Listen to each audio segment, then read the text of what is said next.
ever touched the Karlakattai. I was started with 5 years old. நான் வந்து Karlakattai 5 வயசு தொடங்கினேன். Karlakattai நான் வந்து தொடங்கும்போது எனக்கு வந்து ஒரு 7-8 வயசு இருக்கும். அப்போ Karlakattai வந்து எனக்கு வந்து இடுப்புக்கு மேலே தூக்க விட மாட்டேன், ஏன்னா என் வளர்ச்சி குறையும். Karlakattai தலைக்கு மேலே தூக்கக்கூடாது, வளர்ச்சி குறையுன்னு சொல்லிட்டு தூக்க விட மாட்டேன். தாத்தா எங்கள் தாத்தா என்ன கொடுப்பாருன்னா, காலைல தொப்புளும் கீழே Karlakattai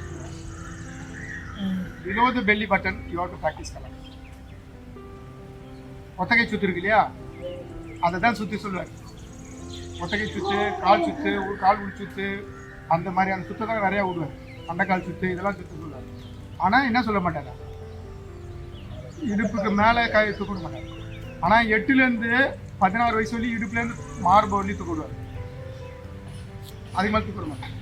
22க்கு மேலே தலைக்கு மேலே தூக்க. அப்போ இது வந்து ஒரு 3 ப்ராசஸ். அப்போ இந்த 3 ப்ராசஸையுமே நம்ம சின்ன பசங்க கற்றுறது. ஏன்னா எடுத்த உடனே Karlakattai எடுத்து நம்ம மேலே தூக்கணும். ஆனால் இப்போ Karlakattai என்னன்னு தெரியாமல் செஞ்சுட்டு இருக்கானுங்க. பிரச்சனை அதுதான். Karlakattai எடுத்த உடனே தலைக்கு மேலே சின்ன பசங்களுக்கு you cannot take the Karlakattai and above the belly button.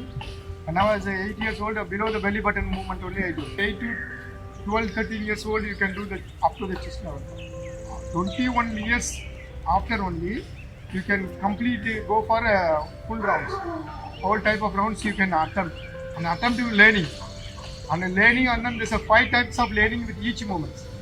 64 into 5 how much? 320 movement. And 320 movement உங்களால் என்ன வச்சுக்க முடியுமா? 320 movements. இதில் Karlakattai கதாயத்தில் 108 மூமெண்ட்ஸ், 108 சீக்வன்ஸ் இருக்குது கதாயத்தில். 108 சீக்வன்ஸ். அந்த 108 சீக்வன்ஸையும் நீ கம்ப்ளீட் பண்ணிங்கன்னா அந்த 320 மூமெண்ட்டையும் நீங்கள் பண்ணவே தேவை. அந்த 320 சீக்வன்ஸ் தான் இந்த 108ல் வந்துடும். ஆனால் 108 ஸ்விங் இருக்கு இல்லையா, கதா ஸ்விங், அது வந்து எல்லா நேரத்துலையும் செய்ய முடியும். அது ரொம்ப டஃப்பான மூமெண்ட். அது செஞ்சீங்கன்னா ஒரு மூமெண்ட் செய்யனாலே நீங்கள் வந்து you have to build up the protein.